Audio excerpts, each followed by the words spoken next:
Yes Shri Jayendran, ഇവിടെ സന്ദീപ് വാര്യരും അതുപോലെ doctor ജിൻഡോയും പറഞ്ഞത് മുഖവിലക്ക് എടുക്കുകയാണെങ്കിൽ വീഴ്ചകൾ മറച്ചു വെക്കാനുള്ള ഒരു പൊറാട്ട് നാടകമായിട്ടല്ലേ നാളത്തെ സമരത്തെ കാണാനാവൂ. നോക്കൂ, ഇവിടെ കടം എടുക്കുന്നതിന് നിങ്ങൾ ഈ കടമെടുപ്പ് പരിധി നീട്ടിക്കിട്ടണം എന്നാണല്ലോ പ്രധാനമായി ആവശ്യപ്പെടുന്നത്. ഈ കടമെടുക്കുന്നതിൻ്റെ എത്ര ശതമാനം വികസന പ്രവർത്തനങ്ങൾക്കായി ഉപയോഗിക്കുന്നുണ്ട്? ഇന്ന് കേന്ദ്ര സഹമന്ത്രി വി മുരളീധരൻ ചോദിച്ചതും അതേ ചോദ്യമാണ്. എന്തുകൊണ്ട് അതിനൊന്നും വ്യക്തമായ മറുപടി നൽകാൻ സാധിക്കുന്നില്ല? മാത്രമല്ല, കേരളം ഇപ്പോഴും പറയുന്നത് 57,000 കോടി, അത് 61,000 കോടിയായിട്ട് നിങ്ങളുടെ പ്രചരണ ലീഫ്ലെറ്റിലൊക്കെ ഉണ്ട്. നിങ്ങൾക്ക് അക്കാര്യത്തിലൊരു വ്യക്തതയില്ല. ഇപ്പോൾ കൃത്യമായിട്ട് എത്ര കിട്ടാനുണ്ട് കേന്ദ്രത്തിൽ നിന്ന്? ശ്രീ ജയേന്ദ്രനെങ്കിലും അതുമായി ബന്ധപ്പെട്ട് വ്യക്തമായ എന്തെങ്കിലും രേഖ താങ്കളുടെ കയ്യിലുണ്ടോ? ഉണ്ടെങ്കിൽ അത് തുറന്നു പറയാം. അല്ല, അനിലമ്പ്യാർ, താങ്കളുടെ ചോദ്യത്തിന് മറുപടി പറയുമ്പോൾ ശ്രീ ജിൻഡോ ഇവിടെ പറഞ്ഞ അദ്ദേഹത്തിന്റെ പ്രതികരണം പൂർണ്ണമായിട്ടും ഒരു നമ്മുടെ സമരപ്രസംഗത്തിലെ രാഷ്ട്രീയ നേതാവിന്റെ ഭാഷണം പോലെയുള്ള വർത്തമാനമായിരുന്നല്ലോ. അതിന് ഞാൻ മറുപടി പറയാൻ തീർച്ചയായും ആളല്ല കേട്ടോ. കാരണം അദ്ദേഹത്തിന്റെ ഇവിടെ ഞാൻ ചർച്ചയ്ക്ക് വന്നത് നാളത്തെ സമരവുമായി ബന്ധപ്പെട്ട് ആണ് ഇന്നത്തെ ചർച്ച എന്ന് മനസ്സിലാക്കിക്കൊണ്ടാണ് ഞാൻ ചർച്ചയ്ക്ക് വന്നത്. രാഷ്ട്രീയ കവല പ്രസംഗത്തിനുള്ള മറുപടി പറഞ്ഞ് എനിക്ക് ശീലമില്ല, അതെന്റെ രീതിയുമല്ല. അതേസമയം സന്ദീപ് വാര്യർ പറയുമ്പോൾ അത് കുറെ കൂടെ ഗൗരവം അർഹിക്കുന്നുണ്ട്. അദ്ദേഹത്തിന്റെ അഭിപ്രായങ്ങൾക്ക് പ്രതികരണം കുറെ കൂടെ ഗൗരവം അർഹിക്കുന്നതാണ്. അതിന് മറുപടി പറയുകയും വേണം. അതിനാണ് ഞാൻ ശ്രമിക്കുന്നത്. അത് ജിൻഡോയ്ക്ക് മറുപടി പറയാന്നുള്ളത് എൻ്റെ ചുമതലയായിട്ട് ഞാനിവിടെ കരുതുന്നില്ല എന്ന് ഞാൻ പറയുകയായിരുന്നു ആദ്യം തന്നെ. കാര്യം അങ്ങ് അതിന് മറുപടി പറയാൻ പോയാൽ ഞാനൊരു സാധാരണ അദ്ദേഹത്തിനെ പോലെ തന്നെ ഒരു രാഷ്ട്രീയ പ്രവർത്തകന്റെയോ നേതാവിന്റെയോ നിലവാരത്തിലേക്ക് മാറി നിന്ന് ഒരു ഇടതുമുന്നണിയുടെ മെഗാഫോണായി വർക്ക് ചെയ്യാനായിട്ട് ഈ ചർച്ചയിൽ പങ്കെടുക്കേണ്ടി വരും. ഞാൻ അതിനല്ല വന്നിട്ടുള്ളത്. എൻ്റെ നിലപാടും രീതിയും ഒന്നും അതല്ലാത്തതുകൊണ്ട് ഞാൻ ആ വഴിക്ക് വരുന്നില്ല. പക്ഷെ ഒരു കാര്യം മാത്രം ജിൻഡോ ഓർക്കുന്നത് നന്നായിരിക്കും.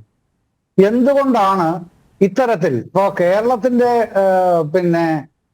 ധനം മാനേജ്മെന്റിന്റെ പാളിച്ചകൾ കൊണ്ടാണ് 9 കുഴപ്പവും സംസ്ഥാനത്തിൻ്റെത്, 1 കുഴപ്പം കേന്ദ്രത്തിൻ്റെത് എന്ന് എസ്റ്റാബ്ലിഷ് ചെയ്യാൻ ഒരുപാട് രാഷ്ട്രീയ ന്യായങ്ങൾ, കക്ഷിരാഷ്ട്രീയപരമായ ന്യായങ്ങൾ നിരത്തുന്ന ജിൻഡോ എന്തുകൊണ്ടാണ് ശ്രീ സന്ദീപ് വാര്യർ ശരിയായി ചൂണ്ടിക്കാണിച്ചതുപോലെ തന്നെ കർണാടകയിലെ മന്ത്രിസഭ ആകെ ആ തരത്തിലല്ലല്ലോ വർത്തമാനം പറയുന്നത്? അവരുടെ വർത്തമാനം എന്തുകൊണ്ട് അങ്ങനെ വരുന്നു എന്നുള്ളതിന് ഈ പറഞ്ഞൊന്നും മതിയാവാതെ വരുന്നു. അപ്പൊ അവരുടെ ഇവിടുത്തെ താരിഫ് 10ൽ 9 സംസ്ഥാന സർക്കാരിന്റെ കുഴപ്പമാണെങ്കിൽ 1 കുഴപ്പം മാത്രമേ കേന്ദ്രത്തിന്റെ ഉള്ളുവെങ്കിൽ കർണാടകത്തിൽ ഈ 10ൽ എത്രയാവും കർണാടകത്തിന്റെ കുഴപ്പം എന്നുള്ളതിലൂടെ ഇവിടെ പറയാൻ അദ്ദേഹത്തിന് നിശ്ചയമായും ബാധ്യതയുണ്ട്. അത് ബാധകമല്ല അദ്ദേഹത്തിന്, കാരണം അദ്ദേഹം ഇവിടെ വന്നിരിക്കുന്നത് അത് പറയാനല്ലല്ലോ. അപ്പൊ അത് ബാധകമാണ് താങ്കൾക്കും കോൺഗ്രസിനും എന്ന് മാത്രമേ ഞാനിവിടെ ഓർമ്മിപ്പിക്കാൻ ആഗ്രഹിക്കുന്നുള്ളൂ. താങ്കളുടെ അത്രയൊരു മറുപടി ഞാൻ പ്രതീക്ഷിക്കുന്നുമില്ല, അതിരിക്കട്ടെ. പക്ഷേ സന്ദീപ് വാര്യർ പറഞ്ഞത് അങ്ങനെയല്ല.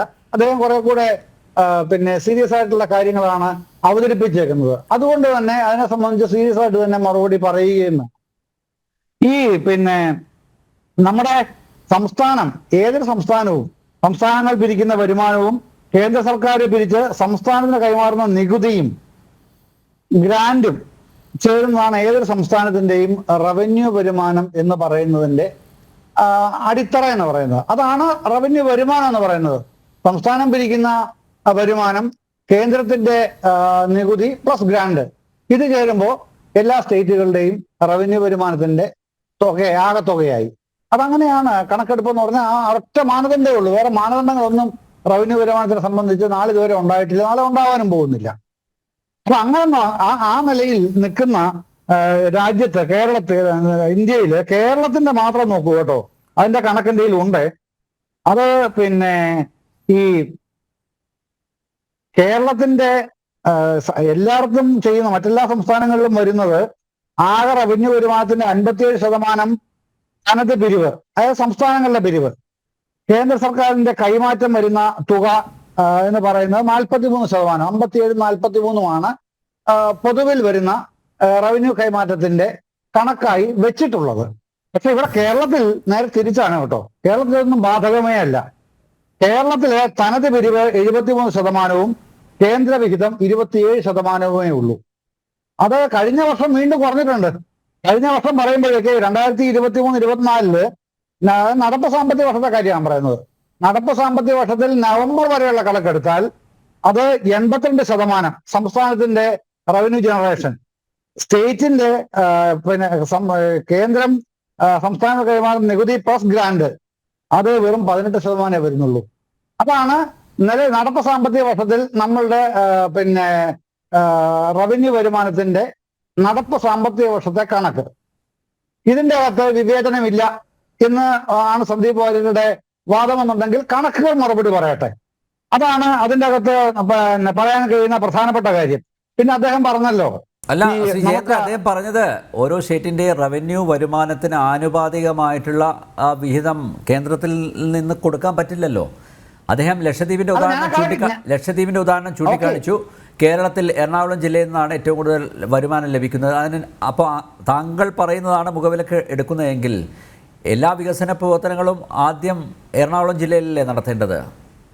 അല്ല, ഞാനിതിന്റെ കണക്കുകളാണ് ശ്രീ അനിൽ നമ്പ്യാർ പറയുന്നത്. ഞാനിതിന്റെ കണക്കുകളാണ്. അദ്ദേഹം പറയുന്ന കണക്കുകൾ ശരിയാണോ സന്ദീപ്? അല്ല, സന്ദീപിന് അതിലേക്ക് വരാൻ കഴിയില്ല. ഇപ്പൊ ഞാൻ ഈ ബാക്കി കണക്കൂടെ പറഞ്ഞിട്ട് അദ്ദേഹത്തിനോട് ചോദിക്കുന്നതാവും ഉചിതം. ശരി, പിന്നെ ഈ ബാക്കി കണക്കൂടെ പറഞ്ഞിട്ട് ചോദിക്കുന്നതാവും ഉചിതം. അതാ ഞാൻ പറയുന്നത്. അതായത് നമ്മളുടെ 2023-24 ബജറ്റ് കണക്കുകൾ പ്രകാരം 33,60,858 കോടി രൂപയാണ് കേന്ദ്ര സർക്കാർ പിരിക്കുന്ന ആകെ നികുതി. കേന്ദ്ര സർക്കാർ പിരിക്കുന്ന ആകെ നികുതി 33,60,858 കോടി കേട്ടോ രൂപ. ഇതിൽ സെസ്സുകളും സർചാർജുകളും 23% എന്നുള്ള ഒരു മിതമായ കണക്ക് മാത്രം എടുത്താൽ മതി. സെസ്സുകളും സർചാർജുകളും 23%. അത് ഇതിൻ്റെ അകത്ത് ഇത് തന്നെ GST നഷ്ടപരിഹാര സൊസൈറ്റിയിലെ 45% കുറച്ചുള്ള കണക്കാണ് ഞാൻ ഈ പറഞ്ഞത് കേട്ടോ. അത് എത്ര രൂപ വെച്ച് നോക്കണം. അത് നോക്കിയാൽ 7,73,000 കോടിയാണ് അത് വരുന്നത്. ഇത് 10% നിജപ്പെടുത്തിയാൽ എത്ര വ്യത്യാസം വരും? 4,37,000 കോടി രൂപ കൂടി അതിന്റെ ഈ ഡിവിസിബിൾ പൂൾ എന്ന് പറയുന്ന നികുതി കൂടെയാണല്ലോ, അതിൽ കൂടുമായിരുന്നു അത്രയും തുക കൂടെ. പക്ഷെ വന്നില്ല. ഇതിന്റെ 41% ആവറേജ് ആയിട്ട് സ്റ്റേറ്റുകൾക്ക് കൊടുക്കുന്നത്. ഏതാ ഈ വരുന്നതിന് 41% ആവറേജ് കൊടുക്കുന്നത്.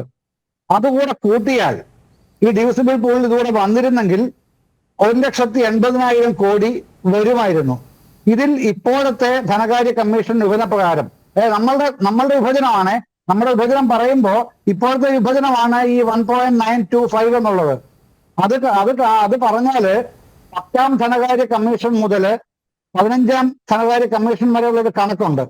ശതമാന കണക്ക് മാത്രമേ ഉള്ളൂ. വലിയ ഒരുപാട് ഈ സങ്കീർണമായ കണക്കൊന്നുമല്ല. 10ാം ധനകാര്യ കമ്മീഷനിൽ നമ്മുടെ കേരളത്തിന് നികുതി വിഹിതം 3.86%. അത് 11ാം കമ്മീഷൻ ആയപ്പോഴേക്ക് 3.6%. 12ാം ധനകാര്യ കമ്മീഷനിൽ 2.67, 13ാം കമ്മീഷനിൽ അത് 2.31, 14ാം കമ്മീഷനിൽ കണക്ക് പ്രേക്ഷകർക്ക് പെട്ടെന്ന് ഗ്രഹിക്കാനാവില്ല. അപ്പൊ നമ്മൾ കണക്ക് തൽക്കാലം മാറ്റി വെക്കുന്നതായിരിക്കും. ഇത് പറയേണ്ടി വരുന്നത്, ഇത് എനിക്ക് വളരെ ഈ വിഷമമുള്ള സങ്കടകരമായ കാര്യമാണ്. ഏതൊരു ചർച്ചയിലും ഞാൻ ആദ്യമേ പറയുന്നതാണ്, ഈ കണക്ക് ഞാൻ അങ്ങോട്ട് പറയാൻ വരുന്നില്ല എന്ന് ആദ്യമേ ഞാൻ പറയാറുണ്ട് ചർച്ചകളിലല്ല, ഏത് ചാനൽ ചർച്ച ചെയ്യും. പക്ഷെ ഇവിടെ ഇത് പറയാതിരിക്കാൻ കഴിയില്ല എന്നുള്ളതുകൊണ്ടാണ് ഇത് പറഞ്ഞു പോകുന്നത്. ഇത് അല്ല, ദുർഗ്രഹമായ കണക്കാണെങ്കിൽ പോലും അല്ല, ഞാനതാ പറഞ്ഞത്. അപ്പൊ ഇത് നമ്മുടെ ഇതിന്റെ അകത്ത് നമുക്ക് കുറയുന്നത്, ഞാൻ ഈ പറഞ്ഞ കണക്കിൽ മാത്രം നമുക്ക് കുറയുന്നത് 3,500 കോടി രൂപ കേരളത്തിന് കുറയുന്നുണ്ട് ഇതിന്റെ അകത്ത് മാത്രം. അതാണ് ഒരു കാര്യം. അങ്ങനെയുള്ള ഈ താങ്കൾ പറഞ്ഞതുപോലെ തന്നെ കണക്കുകളുടെ മാത്രം ഒരു പെരുക്കപ്പെട്ട് പറഞ്ഞുകൊണ്ടിരുന്നാൽ ഇവിടെ നമുക്ക് മറ്റൊന്നും ചർച്ച ചെയ്യാൻ കഴിയില്ല. ഇത് കേട്ടിരിക്കുന്നവർക്ക് ആകെപ്പാടെ വിരസത വരികയും റിമോട്ടിലേക്ക് വിരൽ പോവുകയും ചെയ്യും. അതല്ലെങ്കിൽ അല്ല, നമുക്ക് നമ്മുടെ ഉദ്ദേശം അതല്ലല്ലോ. അപ്പൊ അതുകൊണ്ട് അതിലേക്ക് പോകാതിരിക്കുക, നമ്മളെ കാര്യങ്ങളിലേക്ക് വരിക എന്നുള്ളത് മാത്രമാണ്. നമ്മുടെ ഇവിടുത്തെ മറ്റൊരു കാര്യം പറഞ്ഞത്, പിന്നെ ആരാണ് ഷിൻഡോ ആണ് പറഞ്ഞതെന്ന് തോന്നുന്നത്. സന്ദീപിന് എന്തോ ചോദിക്കാനുണ്ടോ? ഒന്ന് വഴങ്ങുന്നോ ശ്രീ ജയേന്ദ്രൻ? തീർച്ചയായിട്ടും ഓഫ് കോഴ്സ് ഓക്കെ ഓക്കെ വഴങ്ങിയിരിക്കുന്നു. സന്ദീപ് വഴങ്ങിയിരിക്കുന്നു.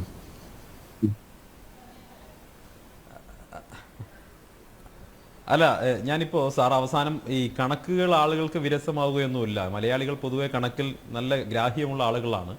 പക്ഷേ ഈ എപ്പോഴും വ്യാജ കണക്കുകൾ പറഞ്ഞ് തെറ്റായിട്ടുള്ള കണക്കുകൾ അല്ലെങ്കിൽ തെറ്റായിട്ടുള്ള ആഖ്യാനത്തിൽ പറഞ്ഞ് ജനങ്ങളെ കൺഫ്യൂസ് ചെയ്യിപ്പിക്കരുത്. ഇവിടെ പ്രശ്നം എന്താ, CPM-കാർക്ക് ആളുകളെ കൺവിൻസ് ചെയ്യാൻ കഴിയുന്നില്ല. അതുകൊണ്ട് കൺഫ്യൂസ് ചെയ്യിപ്പിക്കുന്ന പരിപാടി എടുക്കുകയാണ് ഇടതുപക്ഷക്കാർ ചെയ്യുന്നത്.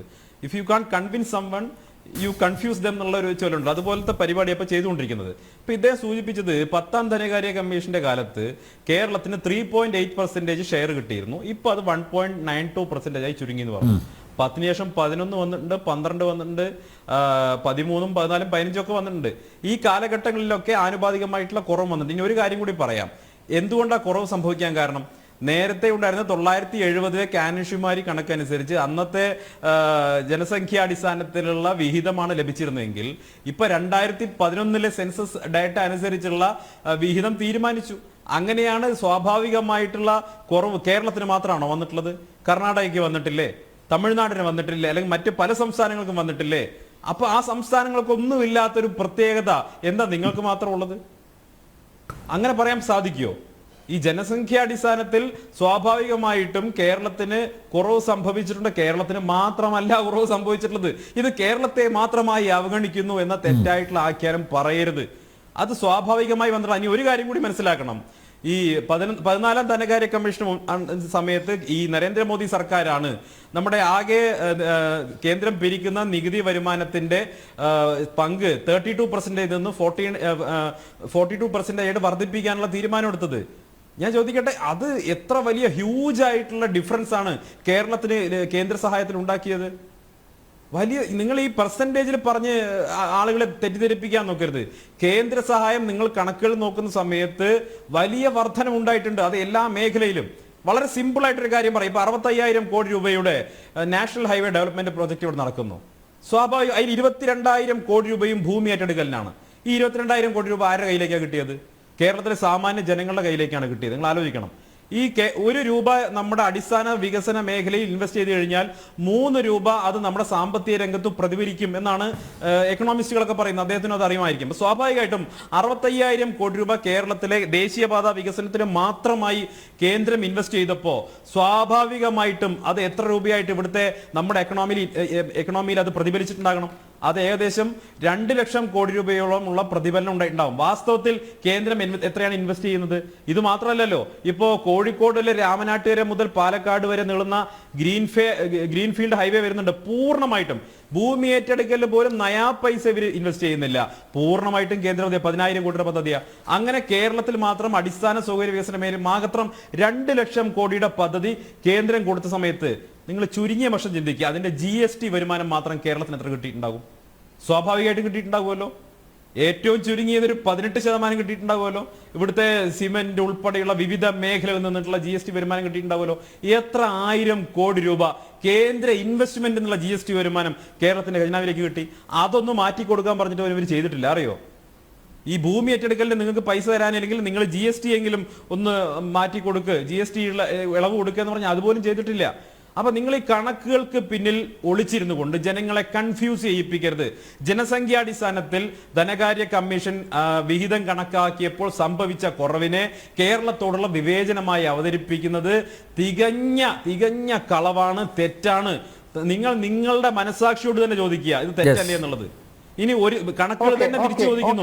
ഇവിടെ 53,000 കോടി രൂപയുടെ കണക്ക് പറയുന്ന സമയത്ത് ആ കണക്കുകൾ ഭിന്നിപ്പിച്ച് ഒരു സെക്കൻഡ് ഒറ്റ കാര്യം സ്ട്രൈറ്റ് ആയി ചോദിക്കട്ടെ സാർ, ഒറ്റ കാര്യം സ്ട്രൈറ്റ് ആയി ചോദിക്കട്ടെ. കേരളത്തിന് GST നഷ്ടപരിഹാരം ലഭിക്കാൻ അർഹതയുണ്ടോ ഇല്ലയോ? സ്ട്രൈറ്റ് ചോദ്യമാണ്. Yes or no? സാർ പറയൂ. അല്ല, ആ ചോദ്യം ആദ്യമേ വന്നിരുന്നു. അനിൽ നമ്പർ ഞങ്ങൾ ചോദിച്ചിരുന്നു. ആ ചോദ്യത്തിന് മറുപടിയിലേക്ക് ഓഫ് കോഴ്സ് ഞാൻ വരും, സംശയമില്ലാതെ ഞാൻ മറുപടി. ഇതുവരെ അതിലേക്ക് വന്നില്ല. യെസ് ഓർ നോയെ ചോദിച്ചുള്ളൂ Shri Jayendran. Yes or no? മറുപടി വന്ന് പറഞ്ഞു പോകണം. ജനങ്ങൾ കേൾക്കട്ടെ സർ, കൺഫ്യൂസ് ചെയ്യണ്ട. ഇല്ല, കൺഫ്യൂസ് ചെയ്യിക്കുന്നില്ല. കേരളത്തിന് GST നഷ്ടപരിഹാരം ലഭിക്കാൻ അർഹതയുണ്ടോ ഇല്ലയോ? GST ആക്ട് പ്രകാരം അർഹതയുണ്ടോ ഇല്ലയോ? സർ സ്ട്രേറ്റ് ചോദ്യം, യെസ് ഓർ നോ? അല്ല സ്ട്രൈറ്റ് ചോദ്യം ഞാൻ മറുപടി സ്ട്രൈറ്റ് ആയിട്ട് പറയാണ്. ഞാൻ താങ്കൾ ഇതുവരെ പറഞ്ഞ സത്യസന്ധത കാണിക്കൂ. അത് താങ്കൾ ഇതുവരെ ചോദിച്ചൊരു സന്ദീപ് വാര്യർ അതിന് മറുപടി പറയണ്ട ഞാൻ. അല്ല ഇത് അല്ല ആദ്യം ഇത് പറഞ്ഞിട്ട് അതെ അതെ അതെ ജസ്റ്റ് ഇത് അതിലേക്ക് പോകൂ. ഞാൻ ഇത് പറഞ്ഞിട്ട് തന്നെ പോവാം, എന്നിട്ടേ മറ്റേതിന്റെ മറുപടി പറയുന്നുള്ളൂ. ശരി ഓക്കെ തുടങ്ങാം. GST യുടെ മറുപടി എപ്പോഴാ ചോദിച്ചതിന് മറുപടി തന്നെയാണ് പറയുന്നത്. GST കുടിശ്ശിക കേരളത്തിന് കിട്ടാനില്ല. നമ്പർ 1 ഇല്ല, GST കുടിശ്ശിക കേരളത്തിന് കിട്ടാനില്ല എന്നുള്ളത് ആദ്യം പറയുകയാണല്ലോ. കേരളം ആവശ്യപ്പെടുന്നത് എന്താണ്? കേരളം ആവശ്യപ്പെടുന്നത് GST വന്നപ്പോഴേക്ക് നമ്മുടെ റവന്യൂ 11% കുറഞ്ഞിട്ടുണ്ട്. അത് 16% ആക്കണം. ഈ ഒരു ന്യായമാണ് കേരളം മുമ്പോട്ട് വെച്ചിട്ടുള്ളത്. കുടിശ്ശിക കിട്ടാനില്ല. ഇതാണ് സ്ട്രൈറ്റ് ആയിട്ട് പറയാൻ കഴിയുന്ന മറുപടി. ഇനി മറ്റു കാര്യങ്ങളിലേക്ക് വരട്ടെ. താങ്കൾ പറഞ്ഞത്, സന്ദീപ് വാര്യർ പറഞ്ഞതുപോലെ ഞാന് നമ്മുടെ നികുതി വിഹിതം ഒരു സെക്കൻഡ്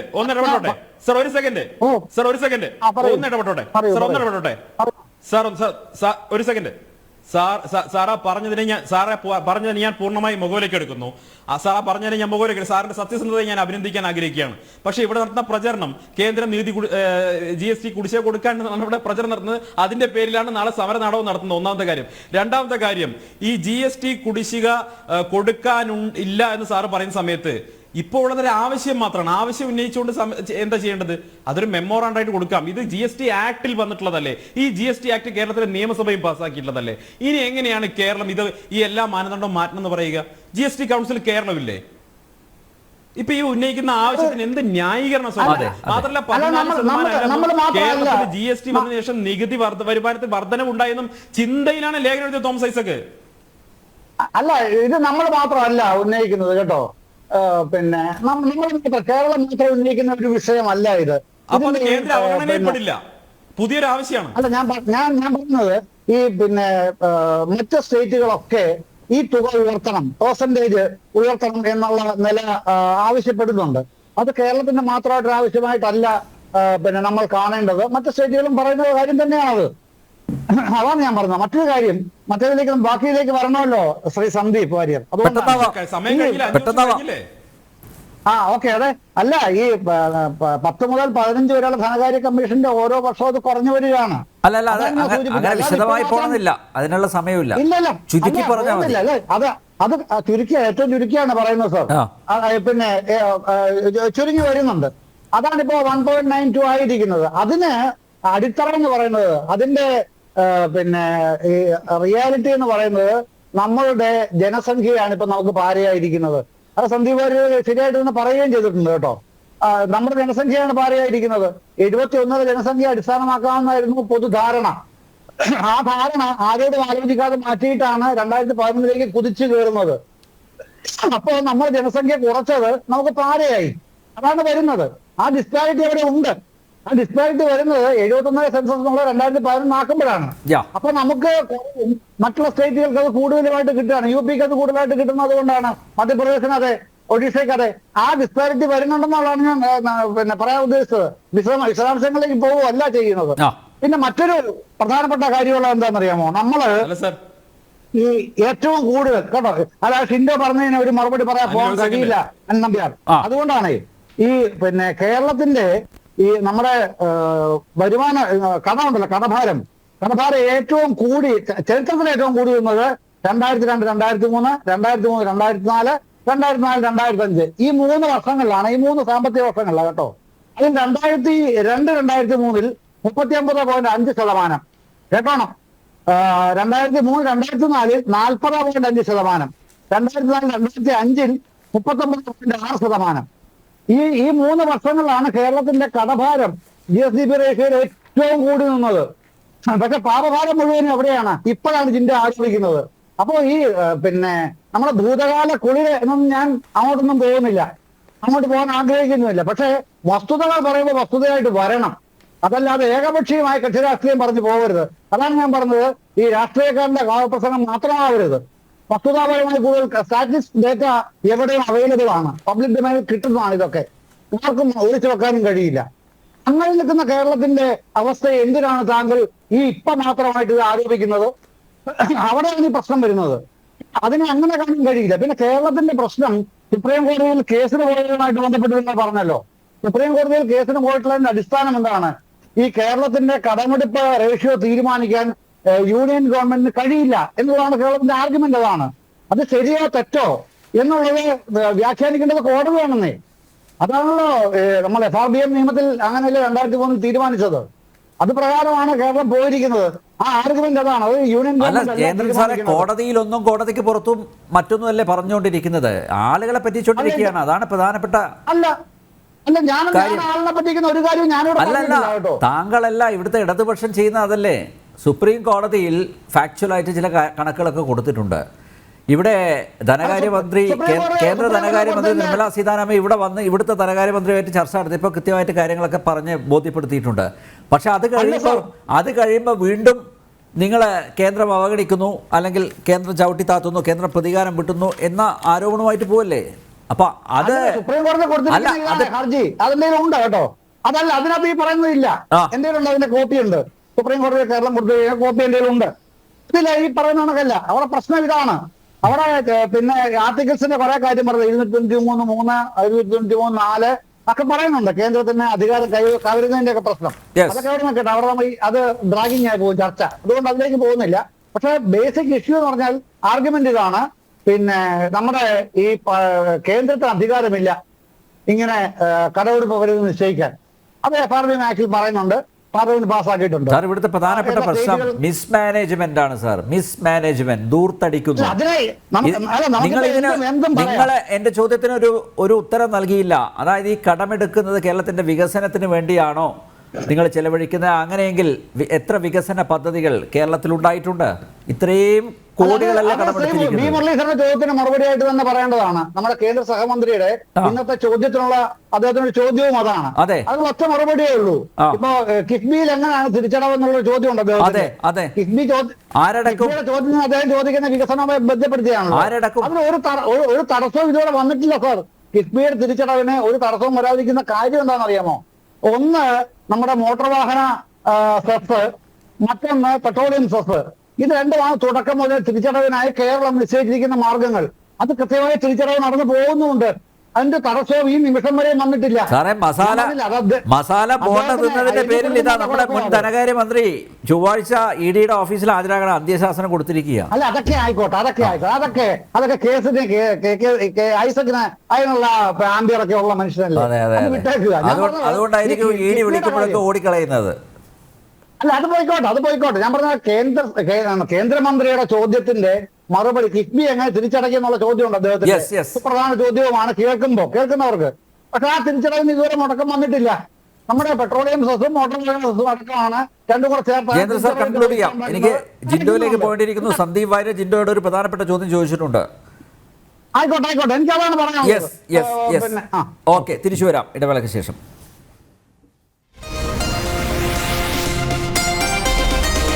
ഡോക്ടർ ജിൻഡോ, കേന്ദ്ര അവഗണന തുടരുകയാണെങ്കിൽ കേരളത്തിൽ പ്ലാൻ ബിയെ കുറിച്ച് ചിന്തിക്കുമെന്ന് ധനകാര്യമന്ത്രി പറഞ്ഞിട്ടുണ്ട് ബജറ്റ് പ്രസംഗത്തിൽ. എന്താണ് അത് എന്ന് അദ്ദേഹം വ്യക്തമാക്കിയിട്ടില്ല. പക്ഷേ കർണാടകത്തിൽ നോക്കൂ, DK ശിവകുമാറിൻ്റെ സഹോദരൻ കൃത്യമായി പറഞ്ഞിരിക്കുകയാണ്.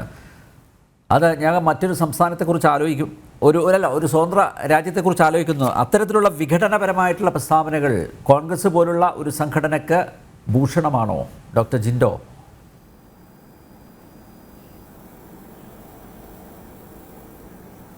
അല്ല, ഞാൻ പ്ലാൻ ബിയെ കുറിച്ച് പറയുന്നതിന് മുമ്പ് രണ്ടാമത് പറഞ്ഞ ചോദ്യത്തെക്കുറിച്ച് പറയാം. DK ശിവകുമാറിന്റെ സഹോദരൻ കോൺഗ്രസിന്റെ നേതാവ് പറഞ്ഞ അഭിപ്രായത്തോട് കോൺഗ്രസിന് ഒരു രീതിയിലും യോജിപ്പില്ല. അത് കോൺഗ്രസിന്റെ ഒഫീഷ്യലായിട്ടുള്ള ഒരു സ്റ്റേറ്റ്മെന്റ് അല്ല. മല്ലികാർജുൻ ഖാർഗെ എന്ന് പറയുന്ന AICCയുടെ പ്രസിഡന്റ് തന്നെ അത് തള്ളി പറഞ്ഞിട്ടുണ്ട്. കോൺഗ്രസ് ഒരു രീതിയിലും അംഗീകരിക്കുന്ന ഒരു വാദമല്ല അദ്ദേഹം ഉന്നയിച്ചത്.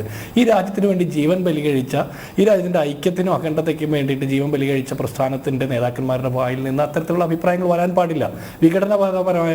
പരമായിട്ടുള്ള ഒരു അഭിപ്രായത്തെയും കോൺഗ്രസ് പ്രോത്സാഹിപ്പിക്കില്ല, അംഗീകരിക്കില്ല. ഒരു രീതിയിലും അതിനെ പ്രോത്സാഹിപ്പിക്കുന്ന നിലപാടെടുക്കില്ല. അത് തെറ്റായിട്ടുള്ള ഒരു സ്റ്റാൻഡാണ്, സ്റ്റേറ്റ്മെന്റ് ആണ് എന്ന് പറഞ്ഞുകൊള്ളട്ടെ. ഇനി രണ്ടാമത് പ്ലാൻ ബി എന്താണെന്ന് ഇതുവരെ നമുക്ക് മനസ്സിലായിട്ടില്ല, അദ്ദേഹം പറഞ്ഞിട്ടില്ല. അതുകൊണ്ട് പ്ലാൻ ബക്കറ്റ് എന്നായിരിക്കും ഈ ആളുകളൊക്കെ ട്രോൾ ചെയ്യുന്ന പോലെ പ്ലാൻ ബക്കറ്റ് തന്നെയായിരിക്കും. കേന്ദ്ര അവഗണന ഇനിയും തുടർന്നാൽ പിന്നെ ഒരു ബക്കറ്റ് വരുവാനുള്ള ഒരു സ്ഥിരം പരിപാടി അതായിരിക്കാം ഉദ്ദേശിക്കുന്നത്. അതാവുമ്പോൾ കണക്കില്ല, ഇഷ്ടം പോലെ കൈകാര്യം ചെയ്യാം.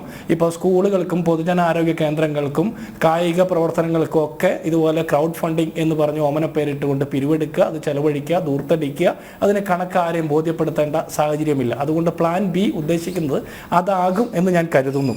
ഇനി രണ്ടാമത് ജയേന്ദ്രൻ സാറ് എനിക്ക് മറുപടി പറയുന്നില്ല എന്ന് പറഞ്ഞ ചില കാര്യങ്ങൾ ഒഴിഞ്ഞു പോയി. പിന്നെ അതിനുശേഷം പറഞ്ഞ കാര്യങ്ങൾ പലതും ഞാൻ കേട്ടില്ല. അദ്ദേഹം മറുപടി പറയണമെന്ന് ആഗ്രഹിക്കുന്നുമില്ല, അദ്ദേഹത്തിന് ചില പരിമിതികൾ ഉണ്ടാകുമല്ലോ. പക്ഷേ അദ്ദേഹം കണക്കുകൾ കുറേ കൂടെ അവതരിപ്പിച്ചു. പക്ഷേ എനിക്ക് നിങ്ങൾ പറഞ്ഞ അഭിപ്രായത്തോട് യോജിപ്പില്ല. അദ്ദേഹം കണക്ക് പറഞ്ഞപ്പോൾ എനിക്ക് ഒന്നും തന്നെ മനസ്സിലായില്ല.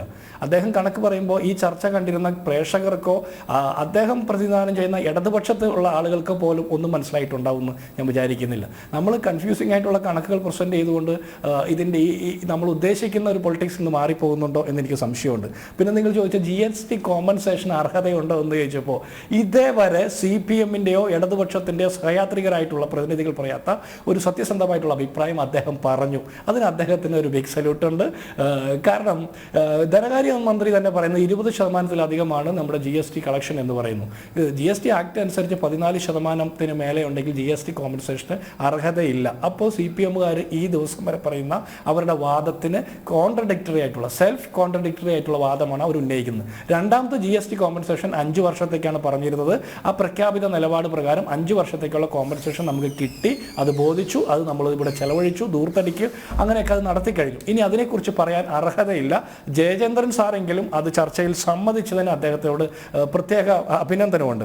അടുത്തത് 2016 വൈറ്റ് പേപ്പർ തോമസ് ഐസക് ധനകാര്യമന്ത്രിയെ ചുമതലയേറ്റതിന് ഇമ്മീഡിയറ്റ് ആയിട്ട് അവർ വൈറ്റ് പേപ്പർ അവതരിപ്പിച്ചു. അത് കേരളത്തിന്റെ സാമ്പത്തിക സ്ഥിതിയെക്കുറിച്ച് ആശങ്കാകുലമായിട്ടുള്ള സാഹചര്യമാണ് എന്ന് പറയുന്ന രീതിയിലാണ് വൈറ്റ് പേപ്പർ അവതരിപ്പിച്ചത്. അത് സത്യസന്ധമായിട്ടുള്ള ഒരു വൈറ്റ് പേപ്പർ ആണെങ്കിൽ മുൻപ് ഭരിച്ചിറങ്ങിപ്പോയ ഉമ്മൻചാണ്ടി സർക്കാരിനെ കുറ്റം പറയാൻ വേണ്ടിയിട്ട് മനഃപൂർവ്വം ഇകഴ്ത്തി കാണിക്കാൻ വേണ്ടിയിട്ട് വ്യാജ ഡാറ്റ വെച്ചിട്ടുള്ള ഒരു വൈറ്റ് പേപ്പർ ആണെങ്കിൽ നമുക്ക് പിന്നെ അതിന് പറയാനില്ല, അത് രാഷ്ട്രീയ ദുരാരോപണം എന്ന് പറയാം. അല്ല, അത് സത്യസന്ധമായിട്ടാണ് കേരളത്തിന് അത്രത്തോളം സാമ്പത്തിക ദുസ്ഥിതിയാണ് എന്ന് പറയുന്ന വൈറ്റ് പേപ്പർ സത്യസന്ധമായിരുന്നെങ്കിൽ പിന്നീട് ഇങ്ങോട്ട് ഈ 1.5 വർഷക്കാലം ഇവർ സ്വീകരിക്കേണ്ട നടപടികൾ എന്തായിരുന്നു? ഇവരുടെ ധൂർത്തും കെടുകാര്യസ്ഥതയും അധിക ചെലവും അനാവശ്യ ചെലവും അഴിമതിയും ഒക്കെ ഒഴിവാക്കേണ്ടിയിരുന്നില്ലേ? മുണ്ട് മുറുക്കി കൊടുക്കാൻ നമ്മളോട് ഉപദേശിച്ചാൽ മാത്രം പോരല്ലോ, ഇവരും അത് ചെയ്യണ്ടേ? പബ്ലിക്കിന്റെ മുമ്പിൽ അത്തരത്തിലൊരു ഇൻട്രസ്റ്റ് വരാൻ രീതിയിൽ, പബ്ലിക്കിന് അങ്ങനെ ഒരു തോന്നൽ വരുത്തുന്ന രീതിയിൽ എന്ത് പ്രവർത്തനമാണ് ഈ സംസ്ഥാന സർക്കാർ സ്വീകരിച്ചിട്ടുള്ളത്? അപ്പോൾ ആ വൈറ്റ് പേപ്പറിൽ പറയുന്ന കാര്യങ്ങളോട് ഇവർക്ക് പോലും യാതൊരു കമ്മിറ്റ്മെന്റും ഉണ്ടായിരുന്നില്ല എന്നുള്ളത് സത്യമാണ്. ഇനി ആ വൈറ്റ് പേപ്പറിൽ അങ്ങനെ പറയുന്ന കാര്യങ്ങൾ, സാമ്പത്തിക ദുസ്ഥിതി സാഹചര്യങ്ങൾ മോശമാണെന്ന് പറയുന്നുണ്ടെങ്കിൽ കേരളത്തിൽ കിട്ടുന്നതിനേക്കാൾ കൂടിയ 2% കൂടിയ തുകയ്ക്ക് മസാല ബോണ്ടിൽ നിന്ന് വിദേശത്ത് നിന്ന് കടമെടുക്കുന്ന കിഫ്ബിയുടെ പദ്ധതി എന്തിനു വേണ്ടിയിട്ട് ആവിഷ്കരിച്ചത്? അത് കൊള്ളയ്ക്കും അഴിമതിക്കും വേണ്ടിയിട്ടല്ലേ? ഞാൻ ചോദിക്കുന്നത് 2016 ശേഷം ഈ ഒന്നാം പിണറായി സർക്കാർ വരുന്നതിന് മുമ്പ് കേരളത്തിൽ പാലങ്ങളും വിമാനത്താവളങ്ങളും റോഡുകളും മറ്റ് ഗവൺമെന്റ് കെട്ടിടങ്ങളും സ്കൂളുകളും കോളേജുകളും ഒന്നും പണിതിട്ടില്ലേ? ഗവൺമെന്റ് മറ്റ് ഒരു നിർമ്മാണ പ്രവർത്തനം നടത്തിയിട്ടില്ലേ? ഇൻഫ്രാസ്ട്രക്ചർ ഡെവലപ്മെന്റ് ഇവിടെ നടത്തിയിട്ടില്ലേ? ഈ കിഫ്ബി വന്നതിന് ശേഷമാണ് ഇതൊക്കെ നടക്കുന്നത്. കിഫ്ബിക്ക് മുമ്പും ഇവിടെ കമ്മ്യൂണിസ്റ്റുകാരായിട്ടുള്ളവരും മാർക്സിസ്റ്റുകാരായിട്ടുള്ളവരും കോൺഗ്രസ്സുകാരായിട്ടുള്ളവരും അല്ലാത്തവരുമായിട്ടുള്ള മുഖ്യമന്ത്രിമാരുടെ കീഴിലുള്ള ഭരണ സംവിധാനം കേരളത്തിൽ ഉണ്ടായിട്ടുണ്ട്. അന്നൊക്കെ ഇവിടെ ഇൻഫ്രാസ്ട്രക്ചർ ഡെവലപ്മെന്റ് നടന്നിട്ടുണ്ട്. ഈ കിഫ്ബി എന്തോ മഹത്തായ സംരംഭമാണ് എന്ന് കൊട്ടിക്കൊഴിച്ച് കൊണ്ടുവന്ന് ഈ മുന്തിയ പലിശയ്ക്ക് പണമെടുത്ത് കേരളത്തെ ദൂർത്തടിക്കുകയാണ്. ദൂർത്ത് എന്ന് തന്നെ പറയണം. അതിന്റെ ഇൻട്രസ്റ്റ് എന്താണെന്ന് കൃത്യമായിട്ട് പറയാൻ ED-യുടെ മുമ്പിൽ പോകാൻ ഇവർ ധൈര്യം കാണിക്കുന്നില്ല. അതിനുള്ള കഴിവും ആർജവും ഉണ്ടെന്നൊക്കെയാണ് ജയചന്ദ്രൻ സാർ പറയുന്നത്. ജയചന്ദ്രൻ സാർ പറയുന്ന പോലെ കഴിവും ആർജവും ഉണ്ടെങ്കിൽ എന്തുകൊണ്ടാണ് ED-യുടെ മുമ്പിൽ പോയി മറുപടി പറയാത്തത്? ED വിളിക്കുമ്പോൾ പറയുന്നത്, പൊതുസമൂഹത്തോട് പറയുന്നത് എന്റെ മാത്രം തീരുമാനമല്ല, അത് മുഖ്യമന്ത്രിയുടെയും കൂടി തീരുമാനമായിരുന്നു, മന്ത്രിസഭയുടെയും കൂടി തീരുമാനമായിരുന്നു, LDF-ന്റെ നയമായിരുന്നു എന്നൊക്കെ പറഞ്ഞ് കുറെ, ഞാൻ മാത്രമല്ല കട്ടത്, കുറെ കള്ളന്മാരും ഉണ്ട് എന്ന് പറയുന്ന രീതിയിലേക്ക് ഒഴിഞ്ഞു മാറുന്നു നിങ്ങൾ പറഞ്ഞ ആർജവമുള്ള ഐസക്. ഇനി രണ്ടാമത് GSDP ഡെറ്റ് റേഷ്യോയെ കുറിച്ച് താങ്കൾ ഒരു കാര്യം പറഞ്ഞു.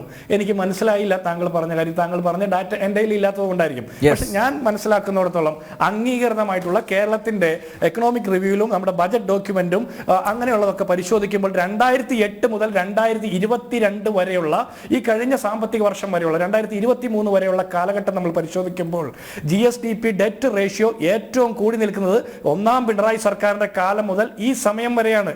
ഉമ്മൻചാണ്ടി സർക്കാർ സർക്കാർ അധികാരം ഒഴിയുമ്പോൾ 27% GSDP ഡെറ്റ് റേഷ്യോ. അതായത് നമ്മുടെ സംസ്ഥാനത്തിന്റെ മൊത്ത വരുമാനത്തിന്റെ 27.3% മാത്രമായിരുന്നു നമ്മുടെ കടബാധ്യത. എത്ര അധികമായിക്കൊള്ളട്ടെ, പക്ഷെ 27.3% കടബാധ്യത. ഇന്ന് അത് 39% വർദ്ധിക്കുന്നു. അതിന്റെ ഉത്തരവാദിത്വം നിങ്ങൾക്ക് തന്നെയാണ്. ഒരു വൻകിട പ്രോജക്റ്റ് നടപ്പാക്കിയിട്ടില്ല, ഒരു തൊഴിൽ സംരംഭങ്ങളും തുടങ്ങിയിട്ടില്ല. ഞാൻ പെട്ടെന്ന് അവസാനിപ്പിക്കാം, 1 മിനിറ്റിനുള്ളിൽ അവസാനിപ്പിക്കാം. ഒന്നും നടപ്പാക്കാതെ ഇത്രത്തോളം വർദ്ധിച്ചത് എങ്ങനെ? പിന്നെ താങ്കൾ കടത്തെക്കുറിച്ച് പറഞ്ഞു. ഓരോ കാലഘട്ടത്തിലും നയനാർ ഒഴിയുമ്പോൾ 25,000 കോടി രൂപയായിരുന്നു കേരളത്തിന്റെ കടമെങ്കിൽ പിന്നീട് വന്ന ആന്റണി സർക്കാർ അധികാരം ഒഴിയുമ്പോൾ 47,000 കോടി മാത്രമായിരുന്നു കടം. അത് VS അച്യുതാനന്ദന്റെ കാലമാകുമ്പോൾ എങ്ങനെയാ 82,000 കോടി രൂപയായിട്ട് ഉയരുന്നു. ഉമ്മൻചാണ്ടി സർക്കാരിന്റെ കാലത്ത് അത് 1,62,270 കോടിയായിട്ട് ഉയരുന്നു. പക്ഷേ പിണറായി സർക്കാരിന്റെ ഈ കാലഘട്ടം വരെ അത് ഇതേവരെയുള്ള ചരിത്രത്തിന്റെ മൊത്തം ഇരട്ടിയാകുകയാണ് 7.5 വർഷം കൊണ്ട്. അതിന്റെ ഉത്തരവാദിത്തം നിങ്ങൾക്കല്ലേ? അതിന്റെ ഉത്തരം നിങ്ങൾ പറയണ്ടേ? അപ്പോൾ ഞാൻ പറയുന്നത്, നിങ്ങൾ കേന്ദ്രത്തെ കുറ്റം പറയാൻ പോകുമ്പോൾ വേറെ ഒരു 99 കാര്യങ്ങൾ നിങ്ങൾക്കെതിരെ വിരൽ ചൂണ്ടപ്പെടുകയാണ്. അതിന് മറുപടി പറയാതെ നിങ്ങൾ പോകാൻ പാടില്ല. നിങ്ങൾ പറയുന്ന കോഴ്സുകൾക്കൊക്കെ ന്യായമുണ്ടെങ്കിൽ ആ കോഴ്സിനൊപ്പം ഞങ്ങൾ നിൽക്കണമെങ്കിൽ നിങ്ങൾ കേരളത്തെ ദൂർത്തടിക്കാതെ, കെടുകാര്യസ്ഥതയില്ലാതെ കുറെ കൂടി നല്ലൊരു ഫിനാൻഷ്യൽ മാനേജ്മെന്റുമായിട്ട് പോയാൽ നിങ്ങളുടെ ഒപ്പം നിൽക്കാൻ ഞങ്ങളും തയ്യാറാകുമായിരുന്നു. ഇതില്ലാതെ പോകുമ്പോഴാണ് ഞങ്ങൾ എതിർക്കുന്നത്. സന്ദീപ് വാര്യർ, 2 മിനിറ്റ് ശേഷിക്കുന്നു. ഇപ്പൊ ചരിത്രത്തിൽ അടയാളപ്പെടുത്താൻ പോവാണ് നാളത്തെ സമരം. ഇവിടെ നോക്കൂ, എനിക്ക് തോന്നുന്നില്ല നാളത്തെ സമരം ചരിത്രത്തിൽ നല്ല രീതിയിൽ ഏതെങ്കിലും അതിൽ അടയാളപ്പെടുത്തേണ്ട സമരമാണ് എന്ന് ഞാൻ കരുതുന്നില്ല. നമുക്കറിയാം, നമ്മുടെ രാജ്യത്തിൻ്റെ ചരിത്രത്തിൽ നിരവധിയായിട്ടുള്ള സമരങ്ങൾ നടന്നിട്ടുണ്ട്. ആ സമരങ്ങൾക്കൊക്കെ ഒരു ലക്ഷ്യമുണ്ടായിരുന്നു, ഒരു ഉദ്ദേശശുദ്ധി ഉണ്ടായിരുന്നു. നാളെ നടക്കുന്നത് ഉദ്ദേശശുദ്ധിയില്ലാത്ത ഒരു നാടകം മാത്രമാണ്, ഒരു പൊറോട്ട നാടകമാണ്. അതിലപ്പുറം നാളത്തെ സമരത്തിന് എന്തെങ്കിലും ഒരു പ്രസക്തി ഉണ്ടെന്ന് ആ സമരത്തിന് പോകുന്ന ആളുകൾ പോലും കരുതുമെന്ന് ഞാൻ വിശ്വസിക്കുന്നില്ല. കേരളത്തിൻ്റെ പൊതു ഖജനാവിലെ 1 കോടി രൂപയിലധികം ചെലവിട്ടുകൊണ്ട് കേരളത്തിലെ മുഴുവൻ ഇടതുപക്ഷത്തെ മുഴുവൻ MLA-മാരും മന്ത്രിമാരും MP-മാരും എല്ലാവരും ഡൽഹിയിലേക്ക് പോയി അവിടെ സമരം നടത്തുക എന്ന് പറഞ്ഞാൽ അത് കേരളത്തിൻ്റെ പൊതു ഖജനാവിൽ നിന്ന് എടുത്തിട്ടാണ് ഈ ധൂർത്ത് വീണ്ടും നടത്തുന്നത്. തീർച്ചയായിട്ടും എല്ലാവർക്കും ഒരു ടൂർ എന്നതിലപ്പുറം, ഒരു വിനോദയാത്ര എന്നതിലപ്പുറം ഈ സമരം കൊണ്ട് പ്രത്യേകിച്ച് എന്തെങ്കിലും നേട്ടം സംസ്ഥാനത്തിനുണ്ടാകുമെന്ന് ഞാൻ കരുതുന്നില്ല. മറ്റൊന്ന്, സംസ്ഥാനത്തിൻ്റെ ധനകാര്യ സ്ഥിതി സംബന്ധിച്ച് അത് മെച്ചപ്പെടുത്താൻ വേണ്ട ക്രിയാത്മകമായ ഒന്നും സംസ്ഥാന ബജറ്റിലും ഉണ്ടായിരുന്നില്ല എന്ന് നമുക്കറിയാം.